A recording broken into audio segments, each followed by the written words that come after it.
리카싱이라는 분은 중국의 최대의 갑부예요. 이분이 어떤 친구를 사귀지 말아라. 이분이 6불합 7불교라고 그래. 어떤 사람이랑 동업하지 말아라. 첫 번째, 개인적인 욕심이 너무 강한 사람과 동업하지 마라. 사명감이 없는 사람과 동업하지 마라. 사명감이 없는 사람. 세 번째, 인간미가 없는 사람과 동업하지 마라. 부정적인 사람과 동업하지 마라. 인생에 원칙이 없는 사람과 동업하지 마라. 우리가 인생을 살면서는 원칙이 꼭 필요해요. 저는 어떤 원칙이 있느냐면 1 더하기 1은 2다. 이게 내 인생의 원칙 중에 하나예요. 무슨 얘기냐면 1억 드리고 1억 은행에 대출 받아갖고 2억짜리 아파트 사면 2억이야.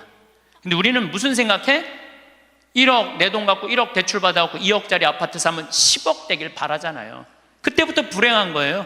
그래서 나는 1 더하기 1은 10이 아니라 1 더하기 1은 2야. 욕심 부리지 말라는 거예요.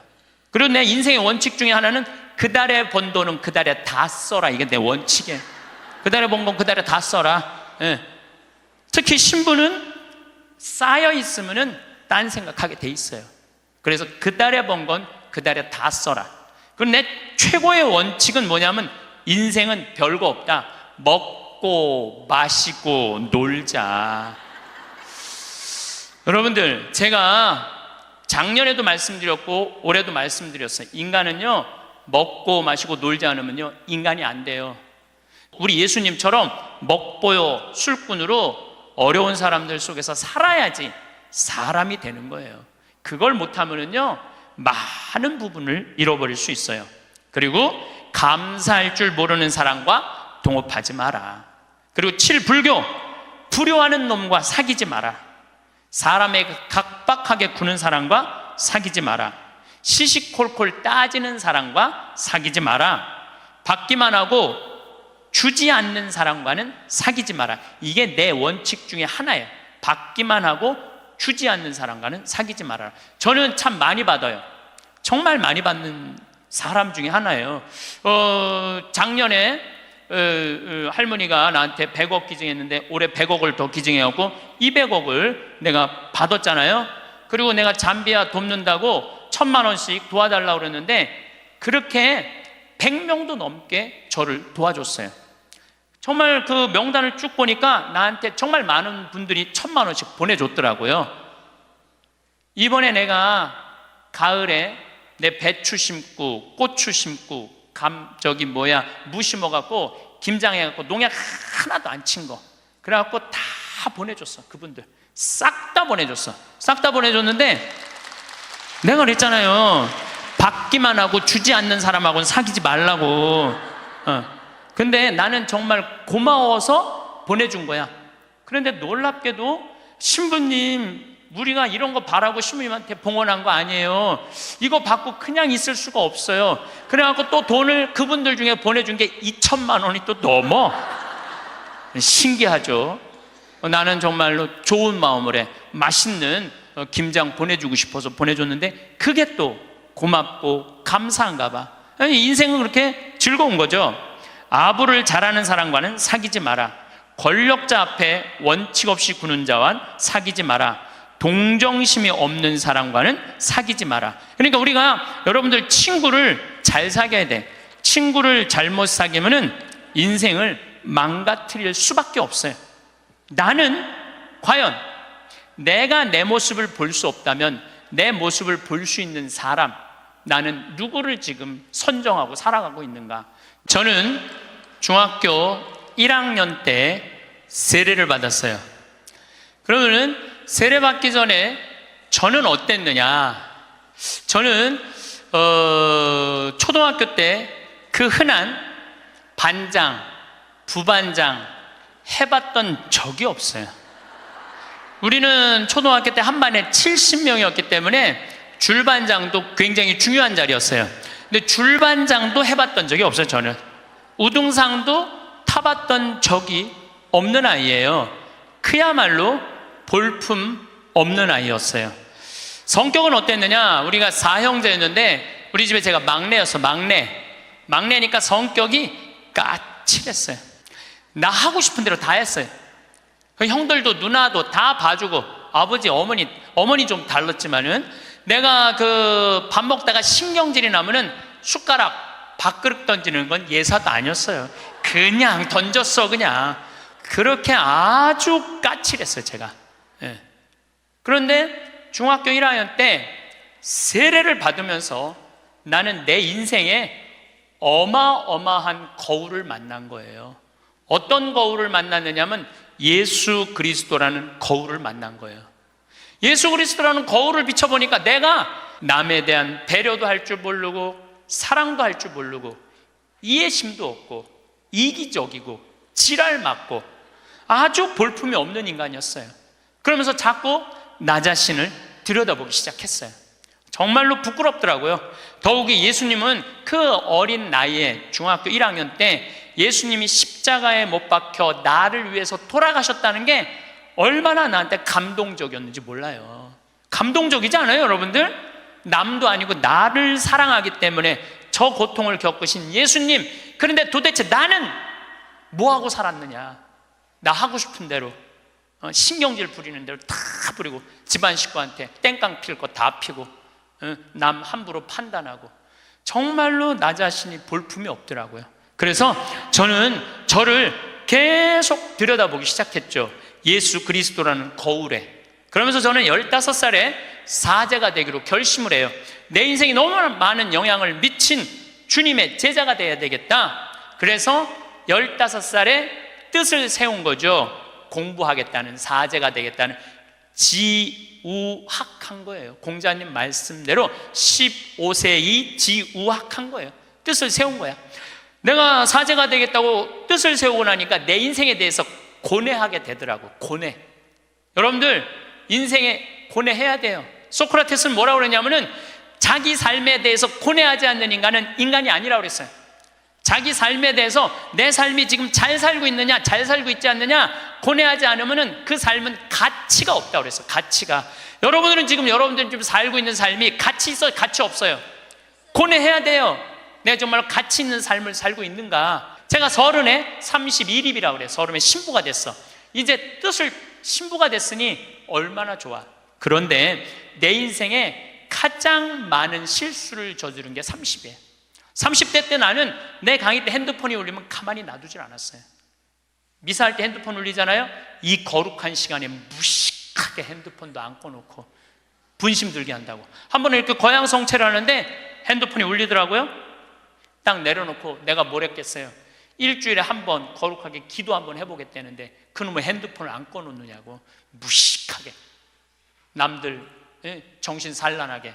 근데 미사가 끝났는데 자매 하나가 와서 신부님 죄송하다는 거예요. 뭐가 죄송하냐니까 우리 남편 핸드폰이라는 거예요. 그래서 남편 핸드폰이면 남편이 와야지 왜 당신이 오느냐? 남편이 손이 없냐? 발이 없냐? 입이 없냐? 그랬더니 이 자매 하는 말이 신부님 우리 남편은 청각 장애자라는 거예요.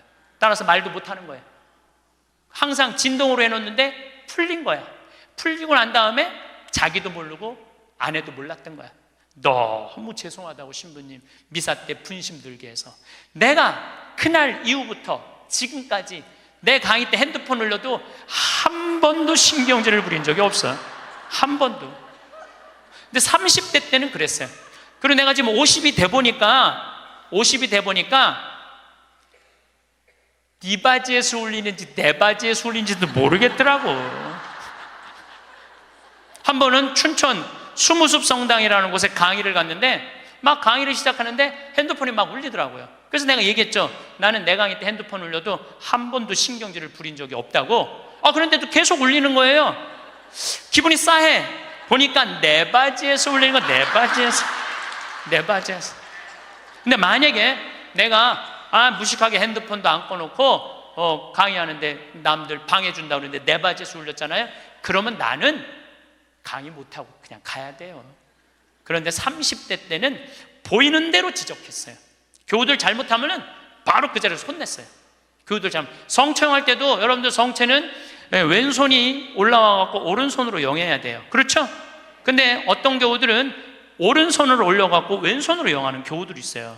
그럼 잘못된 거죠. 왜냐하면 이 오른손이 거룩한 손이니까 오른손으로 영해야지. 근데 손이 바뀌면은 지적해주지도 않아. 그냥 손바닥을 내리치는 거예요. 똑바로 하라고. 짝 소리가 나잖아요. 그럼 뒤에 성체 영화로 나오는 교우들이 내가 굉장히 무서웠으니까 보면 어떻게 하고 나오느냐면 막 이러면서 나와요. 마지막에 와서 틀려 또 보면은. 예, 예. 30대 때는 정말 그랬어요. 30대 때는. 근데 40대 때는 생각을 해보니까 주부들이 손목 관절염 있는 주부들이 있어. 그러니까 이게 안 돌아가는 거야. 안 돌아. 그러니까 반대로 하는 거예요. 근데 30대 때는 그런 걸 몰랐어요. 그냥 원칙대로 하는 거, 원칙대로. 그러니까 손바닥을 내리치고 그 짓을 했죠. 참, 나는 30대 내 인생을 지워버리고 싶어. 그래서 40이 되면서는 뭐 이제는 왼손으로 올리든 오른손으로 올리든 상관하지 않아. 왼손으로 올리면 왼손에 영해드리고 오른손으로 영해드려. 근데 어떤 경우들은 헷갈리니까 그냥 이렇게 나오는 경우들도 있어. 그럼 내가 어떻게 하는 줄 알아? 그냥 정가운데다 영해드려. 정가운데다. 예, 정가운데다. 30대 때는 주교님 욕도 가장 많이 한 게 내 30대 주교님 욕도. 뭐 왜 성당을 분가를 하냐, 교회 정신에 어긋났다 막. 그리고 30대에 내가 처음 본당 신부로 갔는데 교우가 4,000명이에요. 4,000명. 근데 사실은 신학교에서 공부했지 사회 경험이 뭐가 있어요. 근데 이 교우들은 막 교수들도 있고 박사들도 있고 무슨 국회의원도 있고 군수도 있고. 근데 이게 내가 모르는 척하고 잘 모르는 거 하면 내가 눌리잖아요. 그러니까 무조건 아는 척하는 거야. 무조건 아는 척하고 틀려도 일단 우기는 거야. 따라오라고. 30대 때는 정말 그랬어. 30대 때는 참 내가 보기엔 참 한심한 시간을 보냈죠. 30대 때 가장 후회되는 게 사람을 만날 때 목적으로 만났어요. 무슨 얘기냐면 군수, 국회의원, 돈 많은 사람들 만나면 나 환경운동하는데 저 사람 좀 도와주지 않을까? 그래서 참 시간 만들어서 만나주고, 아니 뭐 저 교우들이 뭐 그냥 평범한 교우 나 바쁘다 그러고 그런 사람들이 만나자 그러면 그냥 시간 내서 만나고 정말로 지워버리고 싶은 내 모습 중에 하나였어요. 30대 때 이립은 했으나 성숙하지 못한 나이였죠. 쓰긴 섰지만은 성숙하지가 않았어요. 30대 때. 그러니까 30대 때는 배신도 많이 당했어요. 배신을 왜 당했겠어? 내가 바라는 게 많은데 부자들 막 오면 신부님 내가 좀 도와줄 수 있을 것 같아요. 뭐 땅이 팔리면은 뭐 도와줄 수 있을 것 같아. 그래갖고 계속 만나고 밥도 먹고 그러는데 이놈의 땅이 팔리지도 않고 도와줄 생각도 안 하는 거야.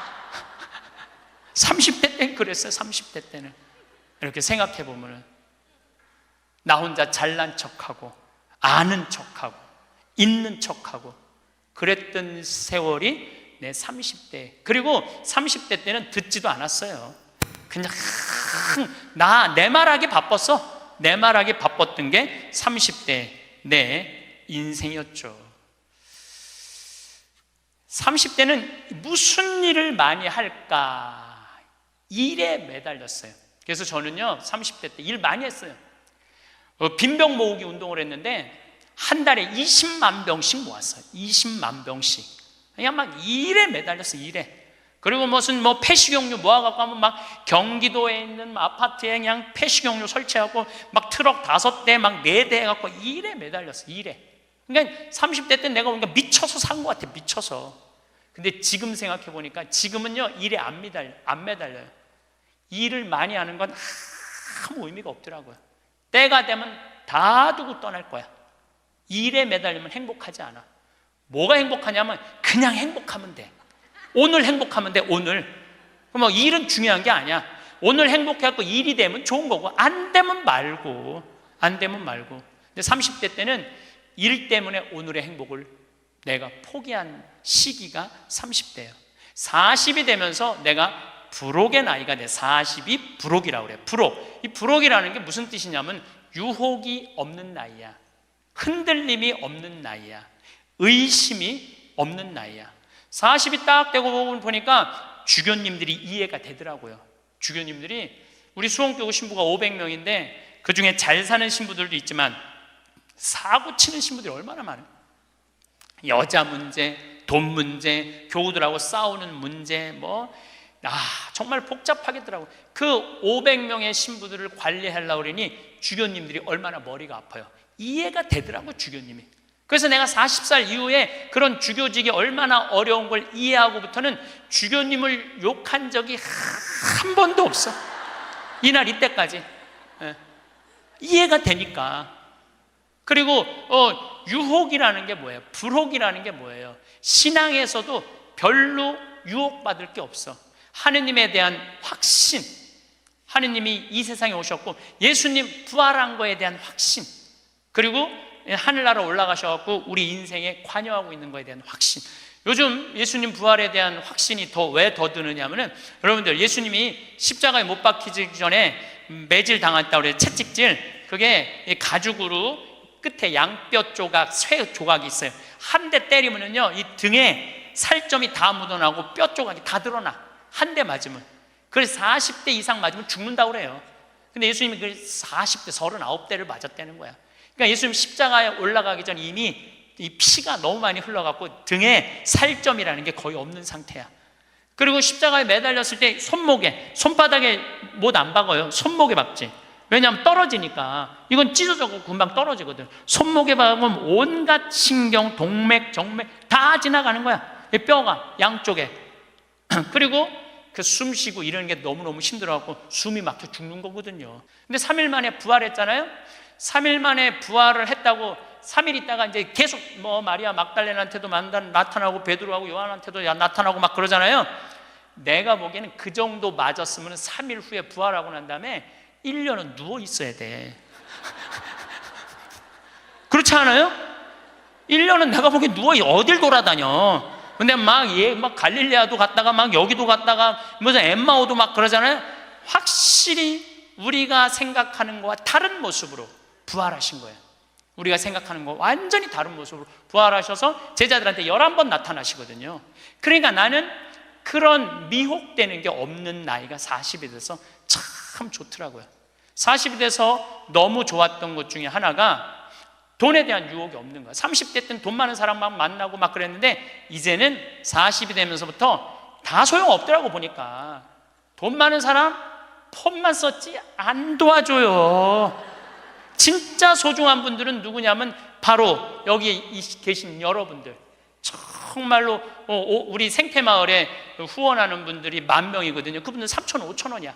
근데 그분들이 20년 동안 나를 후원해 줬는데 100억이 넘더라고. 그 후원도. 그분들이 나한테는 보물이라는 생각이 40대 들어서 생각이 나는 거야. 그러니까 지금은 부자가 오든 가난한 사람이 오든 폼을 쓰는 사람이 오든 폼을 안 쓰는 사람이 오든 아무 상관이 없어. 불혹이죠. 유혹받지 않는 거예요. 의심 가는 것도 없고 유혹받지 않는 거. 그러니까 마음 안에 미운 사람이 없으니까 뭐가 있냐면 평화가 있더라고. 평화. 오늘 같은 경우 1,500명도 넘는 이것도 명동 대성당에 강의할 때 꼭 올라오기 전에 거울을 봐요. 머리는 잘 정리됐는지. 그리고 제일 중요한 거는 바지의 작구는 올라갔는지. 네, 이거 제일 중요하게 여겨요. 만약에 내가 바지의 작구가 내려가잖아요? 그럼 여러분들은 눈은 여기 와 있고 생각은 딴 데가 있는 거예요. 딴 데. 저 신부님 저거 바지에 작구 내려갔는데 내가 아무리 좋은 얘기를 해도 여러분들 귀에 들어가지 않아요. 무슨 얘기냐면 남 앞에 나설 때 나 자신을 점검하는 일은 참으로 중요한 일이에요. 여러분들도 오늘 나오실 때 거울 한번 보셨어요? 안 보셨어요? 명동 성당에 오는 건데. 그렇죠? 제가 한 2년 전에 어느 천주교가 아닌 일반 기관에 강의를 갔어요. 근데 거기는 저를 초청하고 싶어서 2년 동안 섭외를 하다가 내가 2년 만에 시간이 돼서 그 기관에 갔어요. 갔는데 딱 나를 맞이하는 분을 보면서 정말로 나를 정말로 애타게 기다렸구나 한눈에 알아보겠더라고요. 왜 한눈에 딱 알아봤느냐 하면은 얼굴에 화장을 어마어마하게 했어. 얼굴에 이 마스카라를 얼마나 말아 올렸는지 눈이 막 뒤집어지려고 그래. 네, 눈이. 볼에 얼마나 예쁜 색깔을 칠했는지. 근데 이분이 루즈도 굉장히 짙게 발랐어요. 루즈도. 그런데 루즈를 굉장히 두껍게 발랐는데 바빴는지 루즈가 입술에서 선에서 벗어나갖고 살짝 올라왔어. 2시간이었는데 1시 반에 거기 가서 커피를 30분 동안 마시는데 30분 동안 무슨 얘기를 했는지 하나도 기억이 안 나요. 뭐만 기억에 남냐면 이것만 기억에 남네요. 이것만.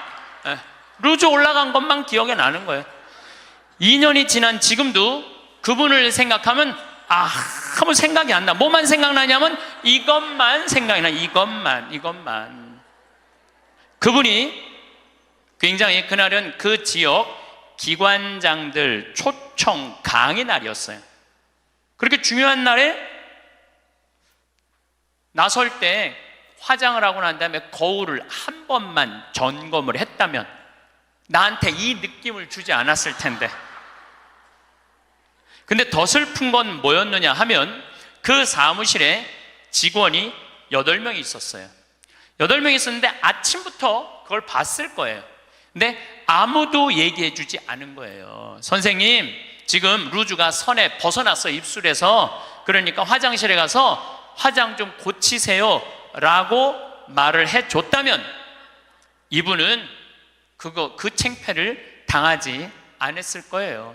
우리는 인생을 살아가면서 내가 내 자신을 점검하는 일도 중요하지만 내가 나를 점검할 수 없다면 누가 나를 점검해 줘야 되냐면 친구가 나를 점검해 줘야 돼요.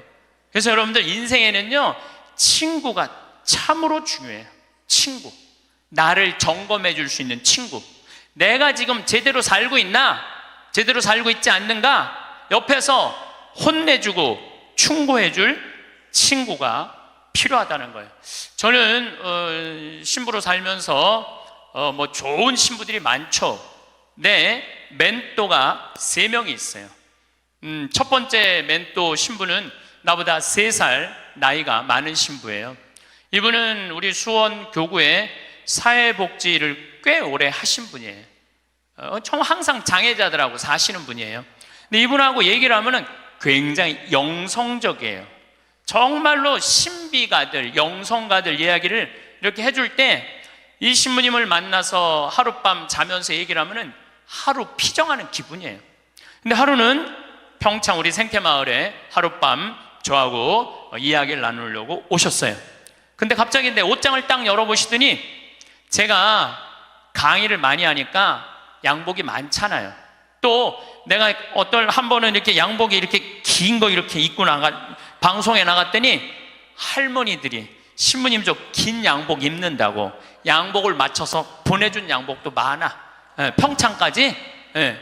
그러니까 양복이 한 10몇 벌이 있었어요. 근데 그 신부님이 이런 이야기를 저한테 하시더라고요. 황 신부, 아무리 강의하는 신부지만 양복이 너무 많은 거 아니야? 예수님은 한 벌만 입고 다니라고 그랬는데 근데 실질적으로 그분은 양복이 2벌밖에 없으세요. 내가 그때 얼마나 창피했는지 몰랐어요. 얼마나 내 자신이 부끄러웠는지 몰라요. 그래서 그 양복 다 정리해갖고 여기 주고 저기 주고 양복을 줄였어요. 그러니까 무슨 얘기냐면은 나를 혼내줄 수 있는 신부가 중요한 거예요. 한 2주 전에 저한테 무슨 일이 있었느냐면 어떤 자매님이 평창이 굉장히 춥거든요. 기본적으로 영하 10도에서 15도가 내려가요. 산속이니까. 그러니까 신부님 추우니까 이거 옷 하나 신부님 거 샀다고 밤에. 근데 딱 입었는데 옷이 따뜻하게 느낌이 좋더라고요. 근데 신부님 택인지 그거 띄시면 안 된다고 혹시 수리받을 일이 있으면 그게 필요하니까 신부님도 휙 버리지 마시라고. 그래서 이제 집에 와갖고 그걸 띄고 딱 가격표를 딱 봤는데 165만 원짜리야. 어쩐지 좋더라고. 그런데 그걸 보고 누구 생각이 났느냐면 우리 베드로 신부 생각이 났어요. 베드로 신부가 장애자들하고 사는 신부가 내가 이 옷을 입고 다니면 뭐라고 그럴까?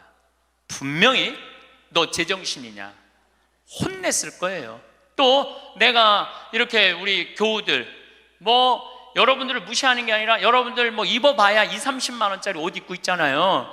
근데 내가 160만 원짜리 잠바 입고 다니면서 행복을 얘기할 수 있는 자격이 있을까? 그래서 다음날 그 옷을 그분한테 돌려줬어요. 내가 고민을 어마어마하게 했어요. 예. 근데 돌려주면서 이런 말을 했어요. 내 영혼을 죽이려면은 이런 옷을 자꾸 갖다 줘라. 근데 정말로 나를 사랑한다면 나는 10만 원, 20만 원짜리면 족하다. 왜 그렇게 비싼 옷을 나한테 선물을 하느냐. 근데 아마 나에게 그 베드로 신부가 없었으면 눈 감고 입고 다녔을지도 몰라요. 나를 혼내줄 수 있는 신부, 그게 멘토라는 거예요. 두 번째 신부는 굉장히 철학적인 신부예요. 이 신부님은 나보다 4살인가 나는 사실은 나이 많은 거 별로 안 따져요. 120년 동안 살면서 3살, 4살 그거 따져. 네가 형이냐 내가 동생이냐. 근데 4살 정도 많은 형인데 이 형은 굉장히 철학적인 신부님이에요. 굉장히 철학적인 신부예요. 그래서 이렇게 대화를 해보면은 하룻밤을 이렇게 지내면서 대화를 하면은 너무너무 철학적으로 나한테 도움을 많이 줘요. 내 멘토 신부죠. 또 한 신부는 나보다 7살 많은 형인데 이 신부님은 아무 생각이 없는 신부예요. 아무 생각이 없는 신부예요. 근데 이 신부님은 아침부터 저녁까지 같이 있어도 지겹지 않아요. 아침부터 저녁까지 같이 있으면 너무 재밌어요. 그리고 이 신부님은 내가 이렇게 밥을 먹고 이렇게 있다 보면 이게 김이 묻어요. 이 신부님은요 떼어줘요. 여기 있는 김 떼어줘요. 여러분들도 본당 신부님하고 이렇게 자매님들하고 밥 먹는데 먹다 김 딱 묻잖아요. 근데 그거 떼어주기 쉽지 않아요. 또 본당 신부님 앞에 김 묻은지도 모르고 하하하하 거리고 그냥 막 웃어도 끝까지 안 떼어줘요. 근데 그분은 내 입술에 김이 묻으면 떼어줘요. 얼마 전에는 이렇게 코를 풀었는데 내가 코딱지가 이렇게 묻었나 봐. 코딱지가 묻었는데 진짜로 황신부 코딱지 묻었네. 그리고 떼어주더라고요. 그 형님은 나한테 한 형은 영성적인 멘토, 한 형은 철학적인 멘토, 한 형은 그냥 삶의 멘토예요. 이 신부님이 아무 생각이 없다고 그래서 아무 생각 없이 사신 신부님 아니에요. 새벽 4시에 일어나고 성서 쓰시고 5시만 되면은 할머니들 미사 일찍 오는 할머니들 마중한다고 묵주기도 1시간 동안 성당 마당에서 하는 신부님이에요. 사랑이 굉장히 많은 신부님이죠. 그 외에도 우리 동기 중에 선비 같은 신부님도 있고 베드로 부건이 신부님도 있고 정말 내 주위에 좋은 신부들이 많아요. 여러분들은 인생을 사는데 멘토가 몇 명이나 있어요? 때로는 한 명도 없는 경우 많아요. 내 삶의 문제를 이야기 나눌 수 있는, 허심탄회하게 나눠놓고 이야기할 수 있는 사람이 한 명이 없을 수 있어요. 만약에 여러분들이 한 명도 없다면 여러분들은 실패한 인생을 살 수밖에 없다는 거예요. 그래서 여러분들 오늘 이후부터 멘토를 적어도 3명은 정하세요. 난 오늘부터 황창현 신부님을 내 멘토로 삼을 거야. 그건 안 돼요. 왜 안 되냐면 멘토는 내 삶에서 내 삶을, 내 밥그릇, 숟가락이 몇 개 있는지 아는 사람이 멘토가 돼야지 멘토가 될 수 있어요. 또 언제든지 만날 수 있는 사람. 그래서 여러분들 주위에 잘 사는 사람들이 있어요. 분명히 괜찮은 사람들이 있어요. 그 사람한테 찾아가고 나 당신 내 멘토로 삼고 싶다, 나를 좀 도와줘라. 그러면은요 그렇게 얘기하면 사람은요 책임감을 느끼고 존재 의식을 가진대요. 그래서 도와준대요. 그러니까 오늘부터 여러분들 적어도 3명은 찾아가세요. 그래서 나를 고쳐줄 수 있는 사람, 나를 혼내줄 수 있는 사람을 꼭 만드셔야지 인생을 실패하지 않아요. 친구를 잘못 두면요 인생을 망가뜨릴 수 있어요. 여러분들 솔로몬 임금님이, 하느님이 내가 너한테 영화를 주랴, 명예를 주랴, 돈을 주랴. 그러니까 솔로몬이 뭘 달라고 그래요? 아니에요. 지혜가 아니라 원문을 보면 듣는 마음이에요. 지도자는요 듣는 마음이 있어야 돼요. 누구한테? 우리들이 말하는 그 정말로 전문가들 이야기를 듣는 마음을 가지고 있으면 제대로 된 지도자가, 근데 누구한테 들어야 돼? 제대로 된 사람한테 들어야죠. 이런 친구 여러분들 꼭 가지셔야 돼. 그러면은 여러분들 인생을 실패하지 않을 수 있습니다. 어쨌든 다시 자신 껴안기로 돌아가서 소크라테스는 뭐라고 그랬죠? 너 자신을 알라고 그랬죠? 덴마크에 그 유명한, 갑자기 이름이 생각이 안 나는데 동화 작가가 벌거숭이 임금 안데르슨, 어우 똑똑하시네. 덴마크의 안데르슨이라는 동화 작가가 있는데 벌거벗은 임금님 얘기를 해요. 벌거벗은 임금님, 이 임금님은 평상시에 뭐를 좋아하셨느냐면 옷을 입고 자랑하는 걸 참 좋아하셨어. 옷을 입고. 근데 그 사기꾼 둘이서 임금님을 찾아가요. 임금님, 내가 기가 막힌 천을 짤 줄 안다고. 기가 막힌 천을. 근데 이 천은 바보 눈에는 안 보인다고. 바보 눈에는 안 보인다고. 그래갖고 그럼 한번 짜봐라. 그래갖고 이제 돈을 받았어요. 근데 이제 이 사기꾼이 이제 배틀에다가 옷을 짜는데 임금이 가보니까 안 보여. 근데 분명히 뭐라고 그랬어? 바보 눈에는 안 보인다. 막 짜면서 임금님 이 천이 멋있지 않느냐고. 그러니까 임금이 뭐라고 그래? 멋있다고. 멋있다고. 신하들을 데리고 와갖고 신하들도 보여주라고. 이제 신하들이 와서 보니까 임금님이 멋있다고 그러니까 바보 눈에는 안 보인다니까 신하들도 뭐라고 그래? 멋있다고 그래. 그래서 이제 한 일주일이 지나고 나서 임금님 옷 다 됐다고, 입어보라고. 그럼 뭐가 보여야지 입지. 손 드시라고 그러니까 손 딱 들고 지금 들어갔다고. 잘 어울린다. 이쪽 손 드느라고. 이걸 또 멋있다고 퍼레이드를 하시라고. 그래갖고 임금님이 벌거벗고 퍼레이드를 하네. 온 국민들이 야 우리 임금님 멋있다고. 왜? 바보 눈에는 안 보이니까. 근데 한 꼬마가 임금님 빨개 벗었네? 그렇게 얘기를 한 거예요. 그러면은 자기도 빨개 벗은 거 알아. 신하들도 빨개 벗은 거 알아. 그런데 놀라운 거는 그 퍼레이드를 멈춰야 되는데, 여러분들 거기까지만 들었죠? 그 다음 얘기가 기가 막혀요. 끝까지 빨개 벗고 퍼레이드를 했다는 거예요. 누구 말을 무시한 거야? 그 꼬마 말을 무시한 거예요. 우리는요, 내 자신이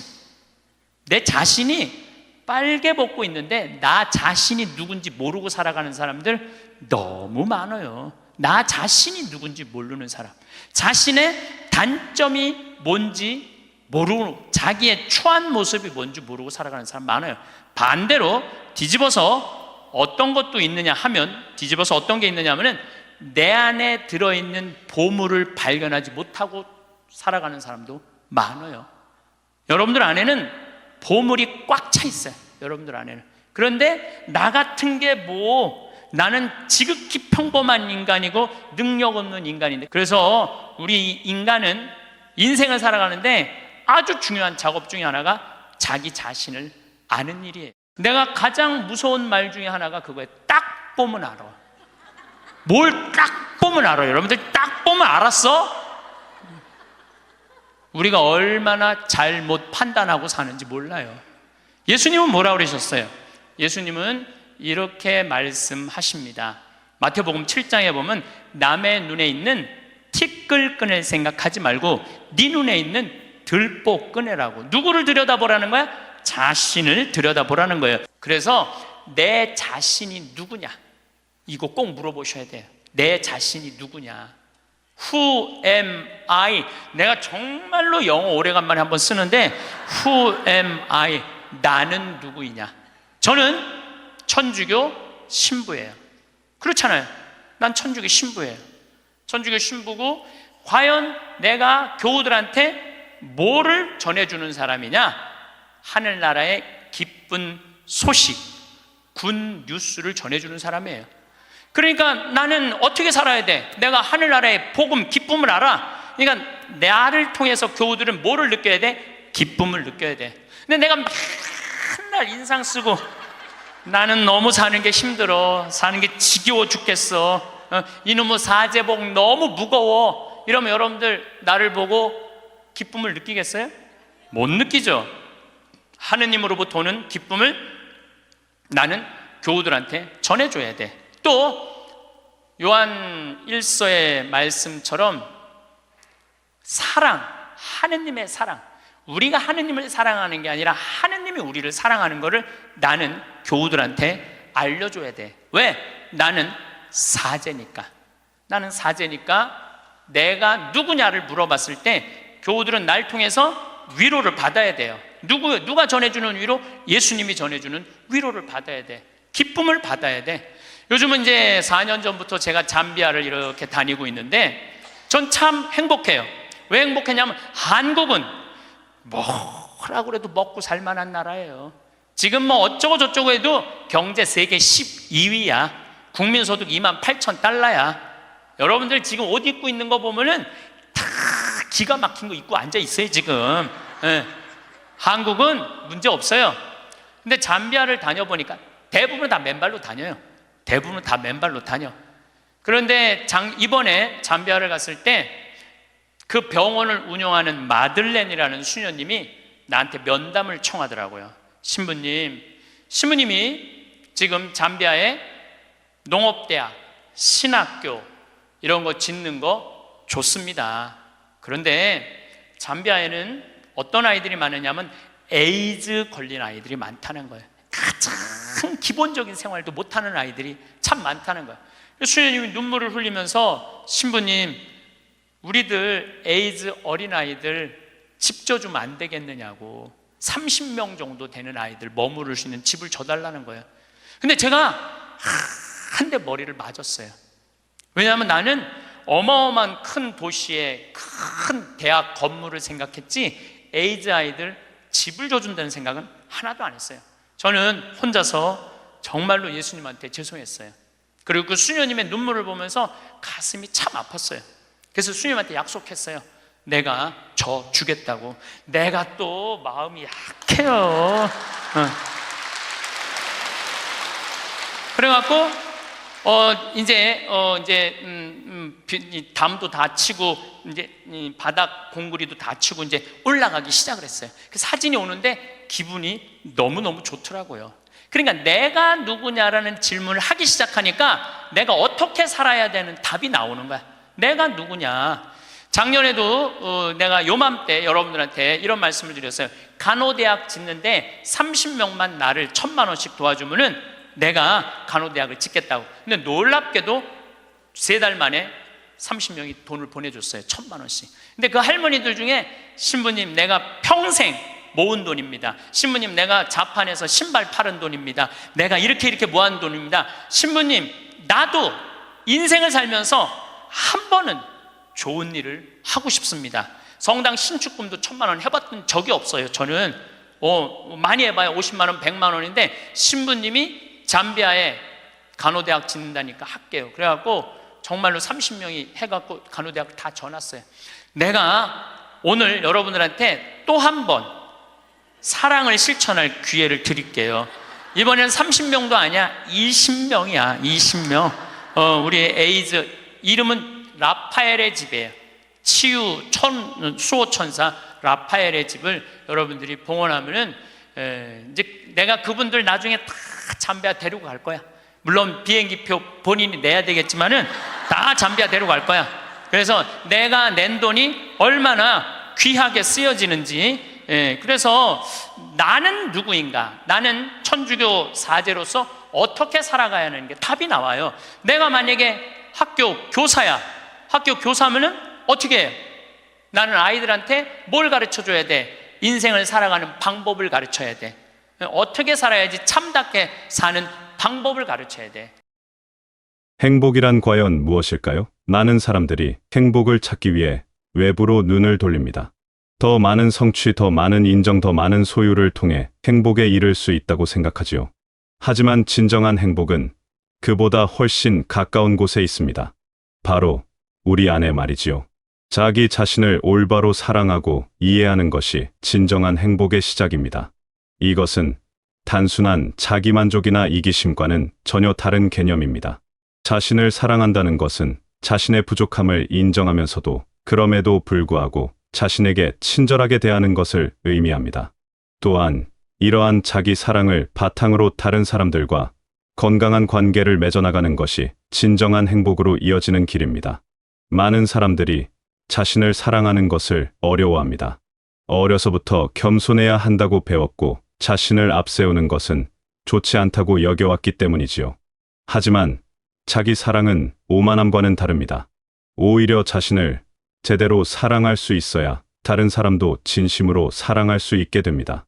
마치 빈 컵으로는 다른 컵에 물을 부어줄 수 없듯이 말이지요.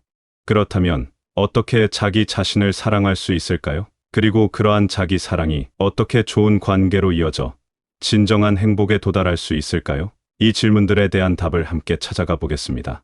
자기 자신을 먼저 돌보고 사랑해야 합니다. 이는 이기적인 행동이 아니라 삶의 가장 기본적인 원칙입니다. 힘든 순간에 자신을 온전히 이해하고 위로할 수 있는 사람은 자기 자신뿐이라는 점을 깨달아야 합니다. 다른 누구도 여러분의 마음속 깊은 곳까지는 완전히 알 수 없기 때문입니다. 자기 자신을 돌본다는 것은 구체적으로 무엇을 의미할까요? 먼저 자신의 감정을 솔직하게 인정하는 것입니다. 슬플 때는 슬프다고 말하고 기쁠 때는 기쁘다고 인정하는 것이지요. 많은 사람들이 자신의 감정을 억누르거나 부정하려고 합니다. 특히 부정적인 감정에 대해서는 더욱 그렇습니다. 하지만 감정을 억누르는 것은 마치 끓는 주전자의 뚜껑을 억지로 눌러두는 것과 같습니다. 언젠가는 더 큰 폭발로 이어질 수 있지요. 자신의 감정을 인정했다면 그 다음은 자신에게 친절한 말을 해주는 것입니다. 마치 소중한 친구에게 하듯이 말이지요.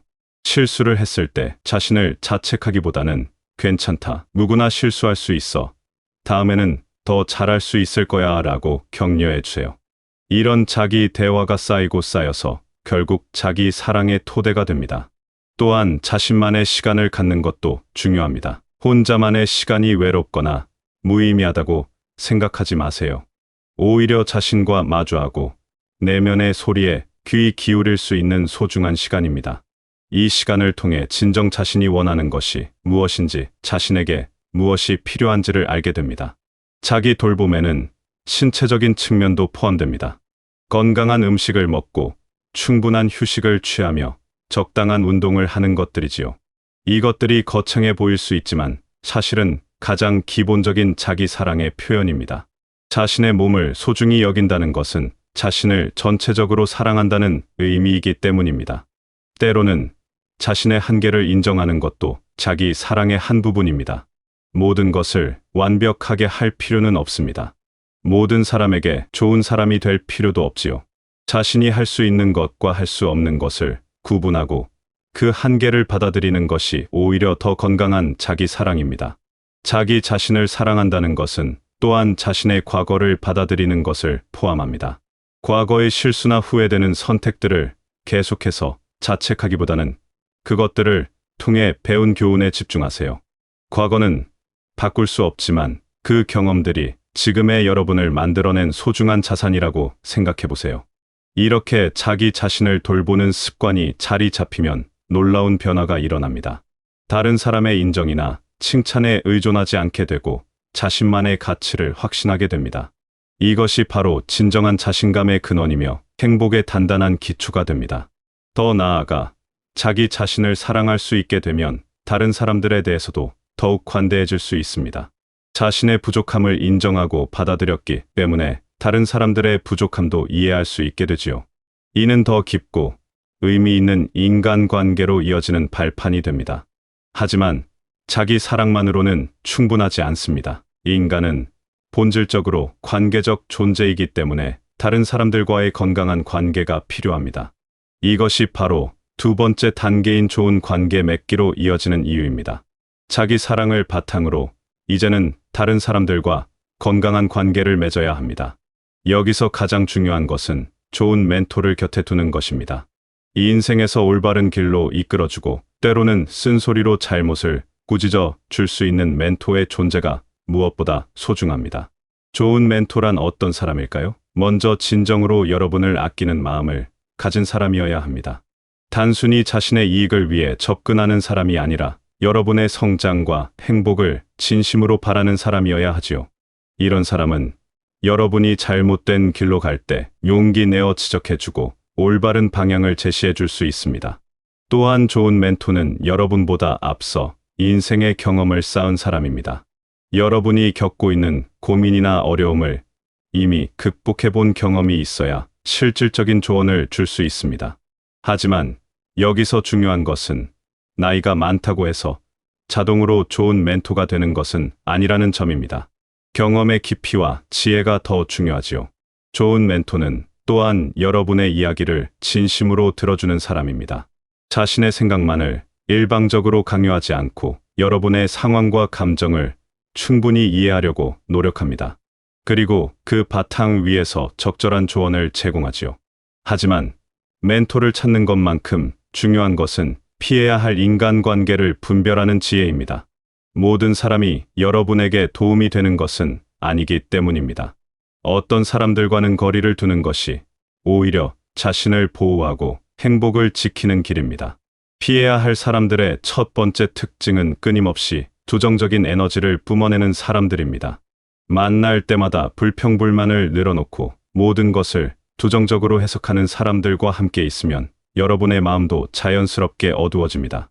이런 사람들과의 관계는 최소한으로 유지하는 것이 좋습니다. 두 번째로 피해야 할 사람들은 여러분을 이용하려고만 하는 사람들입니다.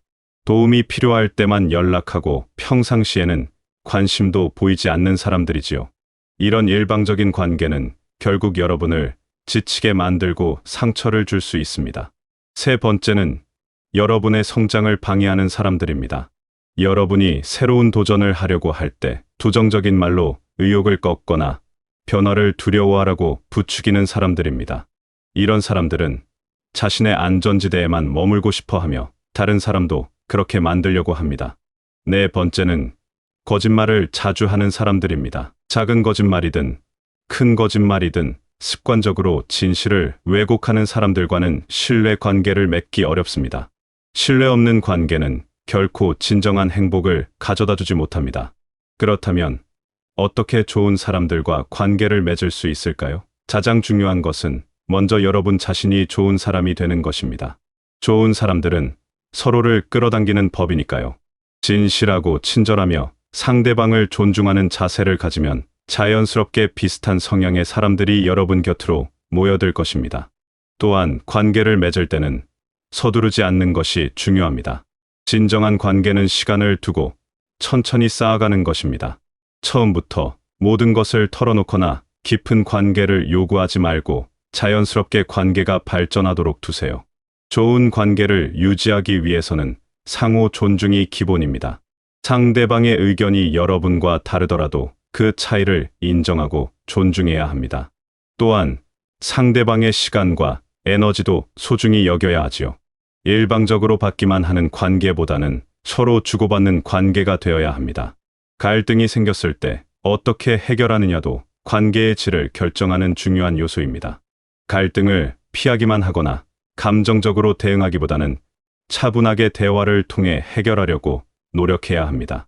때로는 먼저 사과하는 용기도 필요하지요.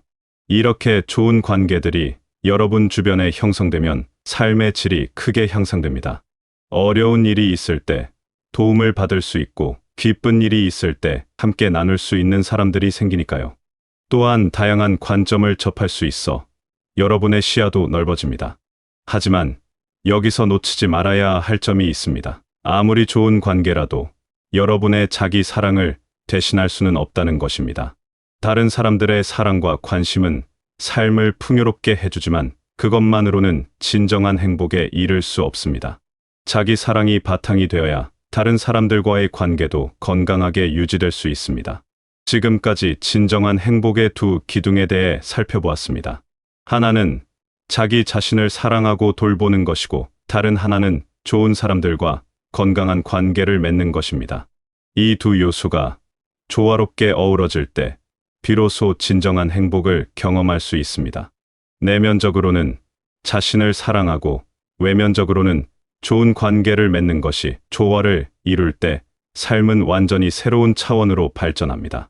마치 아름다운 음악이 여러 악기의 화음으로 만들어지듯이 말이지요. 자기 사랑이라는 기본 멜로디에 좋은 관계들이 화음으로 더해져 인생이라는 아름다운 교향곡을 만들어내는 것입니다.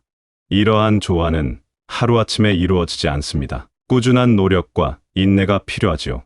때로는 자기 자신에게 실망하기도 하고 인간관계에서 상처를 받기도 할 것입니다. 하지만 이런 어려움들도 성장의 과정이라고 받아들이면 됩니다. 무엇보다 중요한 것은 완벽을 추구하지 않는 것입니다. 자기 사랑도 관계 맺기도 완벽할 필요는 없습니다. 조금씩 나아지고 있다면 그것으로 충분합니다. 진전이 있다면 그 자체로 축하할 일이지요. 또한 남과 비교하지 않는 것도 중요합니다. 다른 사람들이 더 행복해 보인다고 해서 여러분이 부족한 것은 아닙니다. 각자의 행복의 모습은 다를 수 있고 그것이 자연스러운 일입니다. 여러분만의 고유한 행복을 찾아가시기 바랍니다. 행복은 목적지가 아니라 여행 그 자체입니다. 언젠가 도달해야 할 곳이 아니라 매일매일 만들어가는 것이지요. 자신을 사랑하고 좋은 관계를 맺어가는 과정 자체가 바로 행복입니다. 마지막으로 기억해 주세요. 여러분은 이미 충분히 소중한 존재입니다. 무엇을 더 성취해야 하거나 누군가의 인정을 받아야만 가치 있는 사람이 되는 것이 아닙니다. 지금 이 순간의 여러분도 충분히 사랑받을 가치가 있는 사람입니다. 힘든 날도 있을 것이고 외로운 순간도 있을 것입니다. 하지만 그런 순간에도 여러분 곁에는 가장 믿을 만한 친구가 있습니다. 바로 여러분 자신이지요. 자신을 믿고 사랑하며 한 걸음씩 나아가다 보면 분명히 진정한 행복을 만나게 될 것입니다. 모든 분들이 자기 자신을 사랑하고 좋은 사람들과 함께하는 따뜻하고 행복한 삶을 살아가시길 바라겠습니다.